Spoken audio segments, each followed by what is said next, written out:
Hi guys, my name is Katerina and welcome to my channel. On this channel we talk a lot about how to create comics because this is my area of interest and this is what I've been doing for the past 6 years. But we also talk about art in general, how to create art, how to enjoy art, and how to earn money with your art and do art professionally. If any of this is interesting to you, please make sure to subscribe and ring a bell, and then you'll be notified when my next video comes out, and it will also help my YouTube channel grow, so it will help you, it will help me, it's a perfect world. So in this video I decided I'm gonna talk about what my comic is, what it's about, just talk about my comic because it references here a lot, because this is what I base on my channel on, me creating my comic and me sharing what I learned while creating my comic. So I decided it will be just good to give you this video and talk about my comic a little bit, about what it's about, just details, just for the point of reference, or if you're interested. Now you will know, and if you're not interested, it's okay, you might just have a context. Or if you ever want, you always can read my comic online. It's free, the link is in the description always. Or if you want extra content and see everything I produce, get earlier updates and get all the sketches, the drafts of the pages, backgrounds, everything, you can get all of this on Patreon. I post it all on Patreon. The links are all down below, so this is how you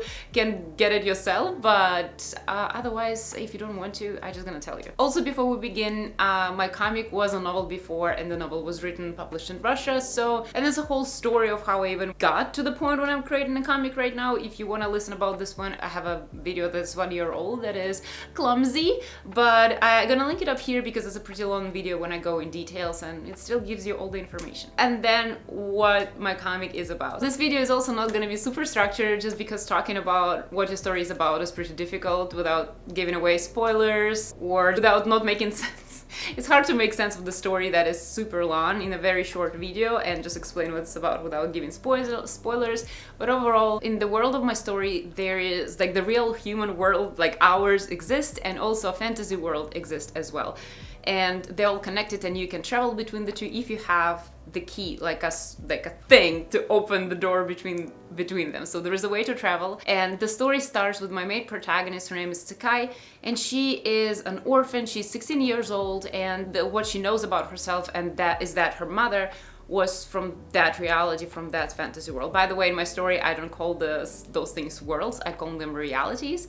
So human world is called the world, literally, because this is how we call it. We call, like, we live in the world, this is our world, the world, basically. So humans call their reality the world, and Silanians call human reality the world. And another reality is called Silana, and people who live there are called Silanians. So if those like weird names pop up, now you know what they mean. But basically, Tsukai knows that her mother, she was from another reality, from Silana. And her mother kept telling her some aspects about this reality. She told that reality has two races. She told her a couple things about magic, but like really, really minimal stuff. And when Tsukai was really young, her mother passed away. She was in an accident and she just died. So at this point, the Tsukai has no clues about the world, and she basically stuck in human reality. And as she grows up, like, her father also goes through a lot of stuff and becomes unable to take care of her, and she ends up in foster care. And now she grown up person. She is a teenager, she's 16 years old. And at this point, she's not even sure that what she knows about her mother and what her mother told her, did she make it all up? Was it true? Because for her, it's a distant childhood memory and she really has no proof. This is where my protagonist is at the beginning of the story. And the story starts with her being able to actually travel to Silana. And this is basically where the story kicks in, without giving more details, because I did another cut when I tried to explain how it happens, how she's able to do it. It's too much information just to explain because there's a lot of stuff involved in there. But basically, she realizes that she actually has a key from her mother to open the door between the realities, and she takes the opportunity and she goes. And as soon as she arrives there, she arrives in Northern Province. She realized a lot of things about this reality. First of all, she realized that the fact that she was even in human reality in the world is strange and bizarre and doesn't usually happen. And she also realizes that the fact that she has a key is also strange, because those things are borderline illegal, and it's not something that just normal Silanian possesses and able to travel at this point in time in current history. She realizes that these things are sketchy, and she starts connecting a couple dots together. And also she realizes that the fact that she has this key, her mother her, and the just overall something that her mother mentioned and just the way she arrived in this world is strange and seems to be connected to a very bad event that happened in the North Province 10 years ago. And now Tsukai basically has a crash course about the reality itself, how Silana works, about the magic systems, political systems, customs, the way countries work, laws work, everything works. She has to realize all of that, and she has to realize how she's connected to what happened 10 years ago in the Northern Province. And she has to realize it really quickly because a lot of things start happening, and there's a lot of political activity that starts happening around her that potentially also gets her in a lot of danger.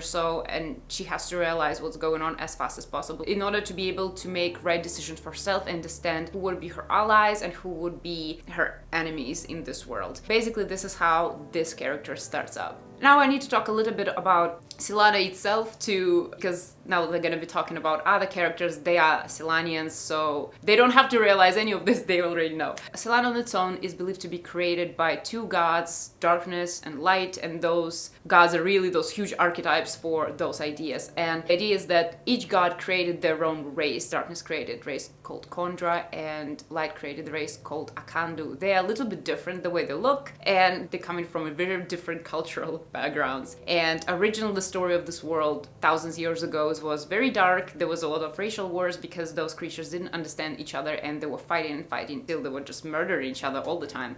And then eventually another race emerged that are called Penumbras, that looked to be the race that looked like both of them. It looks like a hybrid between the two. Nobody really knows where they came from, but this was the race that were able to kind of negotiate peace without, after many years and throughout a lot of hardship, the people from this race were able to negotiate the peace. And now it arrives how reality is working right now. Now you have Penumbras as a ruling race. They rule the reality, and they're supposed to be teaching peace. They're supposed to be teaching tolerance. They're supposed to be teaching coexistence of different cultures. And that's basically what Penumbras do. And they're always able to enforce laws. And this is kind of like how the world structures right now. You have Kalyanol, is the city where Penumbra resides, where basically governing city. And you also have 4 provinces around it, and each province acts as a country. Each province has its own geography situation, its own politics, its own tradition, its own culture, people. They're very distinct in those sense, so they're literally like countries. Some provinces don't go along together, some provinces do go along together, some provinces are really strange and try to not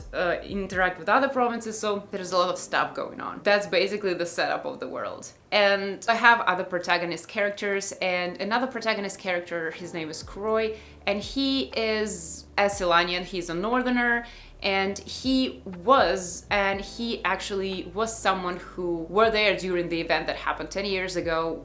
Was basically what happened is that a group of creatures that are not native to the north attacked a village and completely wiped it out during one night. And since then, those creatures never left the province, and they just started to terrorizing it and causing a lot of problems within the province. This situation basically caused the province to start showing where it had its original flaws in government and in overall society structures. You introduce the problem, and where there were weakest parts in how society is structured, those problems start to really show. So it created a lot of social unrest within the province overall, and Northern Province is supposed to be the most prosperous of all, and now it's actually really struggling, and it's been escalating for the past 10 years. But original event when those creatures arrived are considered to be very strange. There's a lot of conspiracy around it. Some people have their own ideas why it might have happened. Not a lot of people believe that certain creatures just came and it just happened. They think it's set up either by another province or by the Penumbras themselves. So there's a lot of stuff going on. So Kuroi was originally the villager that lived in this village, and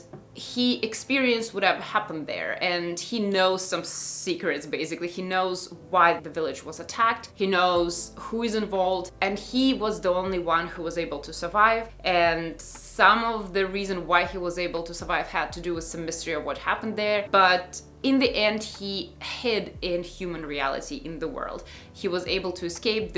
He got access to the key, and he was able to escape. And he spent basically the 10 years of his life in our human reality, and he goes back to the Silana with Tsukai, and he's the one who shows her how to go back. So, and his story starts there because we don't really know his story. Tsukai is the one that we know everything about her, but she doesn't know much about herself. So we kind of discovering her story, the story of her mother, and the world itself as like with her. With Kuroi is different is because he's a little more mysterious. He's the character who wouldn't tell you things. Like, you know, he's keeping secrets from everybody, from the reader, from people around him, and he's also kind of doesn't want to think about all of this stuff himself. So it's almost he's kind of hiding it from himself. And as we follow his story, we kind of slowly seeing more and more of what happened 10 years ago, why it happened, and we understand it by kind of flashbacks that he's having, that is traumatic experience, so he has no control of what he remembers, how he remembers when the memories come in. So you have this aspect that his behavior, what he chooses to do, partially motivated by his logic and his real goal, and partially because he's still affected and tormented by whatever happened back then. And we basically follow him as he tries to figure out what he's supposed to do next and what he's going to do about what happened that 10 years ago in the village of Folia. So, and as we follow him, we kind of realized what happened. We also follow a character called Avery, and she also stars in human reality, and this is another character that we kind of discover her mystery as we go. Like, the mystery of this character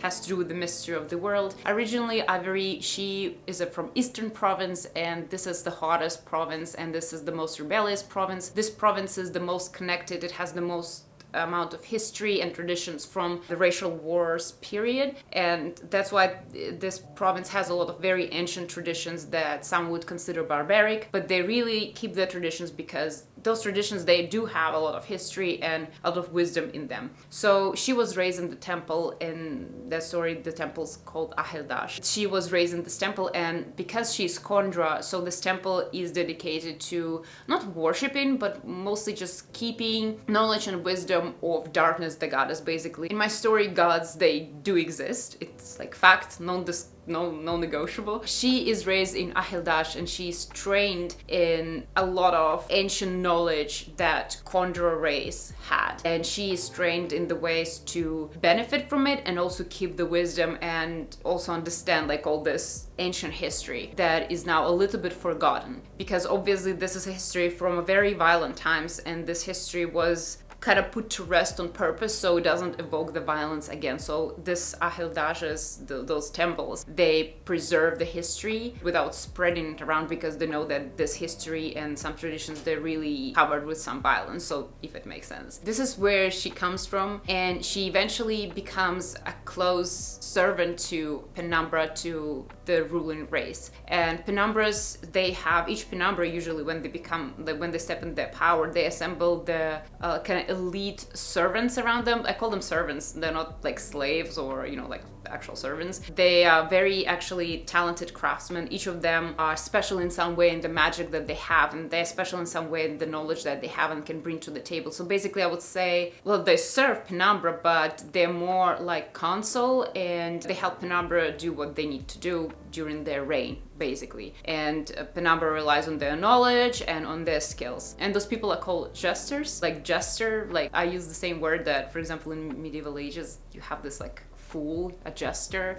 type of thing. I decided to use the same word. I decided to use the word jester because jesters, they were this weird thing in our human history where they were either insane or very smart and cunning, or they knew different tricks. So I decided this word actually kind of works, and I wanted to reuse and have parallels between like the realities, human and Silana. So she becomes a jester eventually. And then this is another thing that we don't know what happened, but something definitely happened also around this time 10 years ago, where she betrayed Penumbra at some point and got exiled to human world. And this is where we start with her. She seems to be aware a lot about what happened 10 years ago. She seems to be very aware about Sakai and the mystery around her. She seems to be very aware about Kuroi and everything that happens with him, because she was really top to the ruling establishment, so she knows a lot, and her agenda is to come back to Silana, and she wants vengeance for things that were done wrong to her. So she will have to play this politics game and do her own thing to manipulate the politics the way she wants, and also come back to Silana. And we have one more protagonist at this point. Her name is Juria, and she is a matron shown to be basically matrons, and patrons is basically the rulers of villages or cities, and her grandmother is a matron of the village that was right next to the village that was destroyed 10 years ago. So they were too close, they were very close to this village, so they have the most understanding of what happened. So they don't know the whole picture, but they have the idea. Also, she, like, the village that she is in is the village that Tsekai comes in when she arrives to Silana. Juria is starting to connect the dots the fastest, and she decides to act on the situation that's going on, and her best interest is interest of the North province. So she's actually very loyal to the North. She is very follow the rules type of person, and she really cares about what happens to the North. She really cares, and she also was this close to this village that got destroyed, and she has this personal feeling that she needs to do something about it, and she needs to make sure it never happens, and she wants to get to the bottom of it. So she's like this idealist character. This is basically, those what people are the main cast I started the story with. I will be adding more and more and more, but basically this is like where the story begins. I obviously don't want to get the story and get more spoilers because, first of all, it's hard. It's just hard. The story has a lot of details because I have 4 protagonists to begin with. I will have more. And each of them, as you can see, the way the story structures is that we kinda discover the world and them as we go. It's not like I'm establishing the character personality in the beginning. I wanted my characters to come in like real people. I wanted them not to just come in and be like, oh yeah, this character is so and so and this is their motivation, this is what they want to do. I want to introduce characters to you as of your people you meet, and you have to start puzzling out what they want to do, what they will do, where they are now, and where they've been. So all of this, you need to connect the dots to kind of understand when they go and start cheering for them, or realize what they're going for and kind of see how they change the world around them, or change like places they touch and like the impact that they're gonna make. So Tsekai is the only character that we're the more familiar with. So, but it's mostly because she just, as us, doesn't know a lot of her own history, and she is figuring out as we go. She's actively figuring out. As of other characters, we have to observe them as to start connect the dots. And as the story progresses, we start connecting the dots and start to see the whole picture of what happened, what's the point, what's happening. And another thing about this world is that there is another race. So there's 4 races, as I said. There's Kondra, created by darkness, there is Akandu, created by light, the god, and there is Penumbras, this hybrid race that came out of nowhere. And there is another race that actually appears every generation. So they call it race, but basically it can be either Kondra or Akandu. What separates them from them is that they believe to be an avatar of one of the gods reincarnated. So for example, one generation there will be light, the god of light, the light god would be incarnated in Akandu race. So there will be one Akandu that possesses this crazy wisdom, amazing understanding of how time works, of how things work, like almost a premonition sort of powers, and some other weird powers that kind of seem to be able to fix the world, that seems to be able to fix things, change things. They will have this clear understanding what needs to be done for which effect. So it's like they're still covered in mystery, those creatures, but they believe to be the incarnation of the god. Each of them, like for example, as I said, there will be this creature will be incarnation of the god of light in Kondra race, and the next generation it will be a Kondra incarnated, and it will be incarnation of darkness. So those gods do, and it's like this is the bigger mystery of the story. This is something that we're not diving in until until like many chapters in. It's another mystery that like it's something that Tsekai learns. It's something that everybody in the world kind of understands, and it believed within society of Silana that those creatures they call Shikendo, and they are meant to kind of guide Penumbra throughout its range. So they're meant to be there to kind of mentor Penumbra of how to navigate the world kind of they created. But they're really covered in mystery and nobody really knows what happens.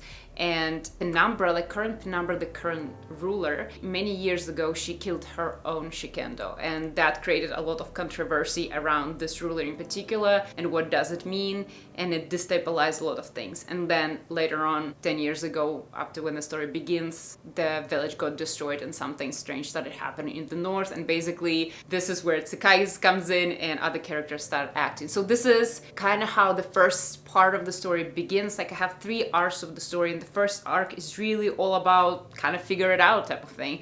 And because I wanted to present the world and the different characters to you independently. I don't want to just start explaining from the perspective of one character. I want kind of my readers to investigate the world and the characters themselves. And I don't want to have characters that are good or bad, evil or not evil. It's more like figure out this character what they want, figure out this character, and then see how these characters try to change things the way they want, and what are the mystery about this world are, and what are the secrets. So basically in the first arc you learn what's up now and how the world works. And in the second part you start learning what people want to do with this world. So what are the main players, what they want to do with this world. Obviously the third arc would be the resolution and what the world becomes and how it becomes so, and a lot of ideas kind of like why things change and how they need to change. There's a lot of moving parts, so my story is very long, as you maybe can figure out. So I'm currently just on chapter 9, so I'm really, as I'm telling you on timeline, Sakai just came to this world and just started to realizing, okay, North is infested with those creatures and something is really strange happening in the North. And she also started experiencing some magic of her own that she doesn't understand what it means, and she starts figuring out that she might be connected to what happened in this village 10 years ago, that something she might be connected. So this is where I am now with the comic after maybe 6 years of creating it. To be fair, I'm creating it way faster. For the past 2 years I created, so with the first 4 years somehow I created just 2 chapters of the comic, and for the last 2 years I worked from chapter 3 to I completed chapter 8, and so basically 5 chapters, and then I'm working on chapter 9 right now. So I am definitely working way faster, but basically you can see that I actually dipped just a little bit in the beginning of the story. So I'm literally just in the very beginning, and the story is very huge, and what I told you is still something that is spoiler free pretty much. There's a little spoilers obviously because I'm telling you a little bit more than what happened in chapter 9, but yeah, this is kind of a little bit about my story. Yeah, it's very long. It has the mystery element, and figure it out and solve the puzzle type of element is a big deal. Another thing that I never want completely you to know my fantasy world own like reality, because you can never know the world. Like we all live and breathe in our world, but we're never gonna learn the whole thing. We're never gonna understand everything. It's always will be a lot of aspects of we don't know. Is the government has conspiracy? Do they not? Do aliens exist? Does God exist or not? Like which religion got the closest, you know?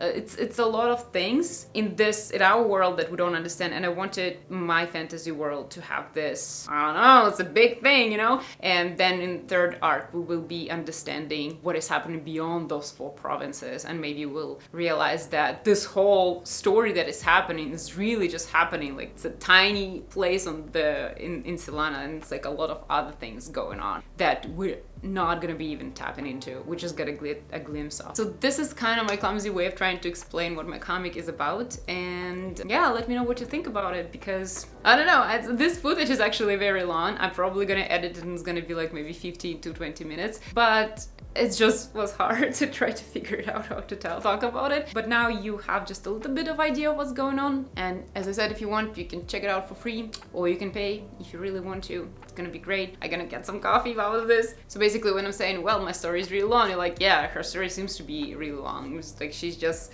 starting to tell the story basically. So yeah, so this is the video for today. It's me trying constantly to explain what's up and what I'm creating, and I will be actually explaining a lot more in detail. So I have now videos rolling that are podcasts, which like a weekend drawing session podcast type of thing, when I'm showing you what I drew during the weekend. And as I do, I also talk about what I draw and talk details about the scene that I draw, pages that I draw, and all of this, so you can get more information about this, like more close up as I'm talking. So if you want, you can check them out. I think those videos are interesting just because this is something that I like getting from other creators here. I like them to just talk very long and a lot about what they're doing in details. Yeah, you can check them out to just hear me talking about more details about each page, each scene that I'm drawing, each chapter. So yeah, but for now, that's it for the video. I hope I didn't bore you guys to death, and hope you don't think my story is completely crazy. If you do think so, it's also good for you. So now you know not to listen to my advice. So that's why I wanted to put it out there. So thank you so much guys for watching, and yeah, if you have stories of your own, please leave them in the comments down below with the links. Let's all check them out and share and care and talk about our stories. And for now, I hope to see you in my next video, and thank you so much for watching, guys. Bye.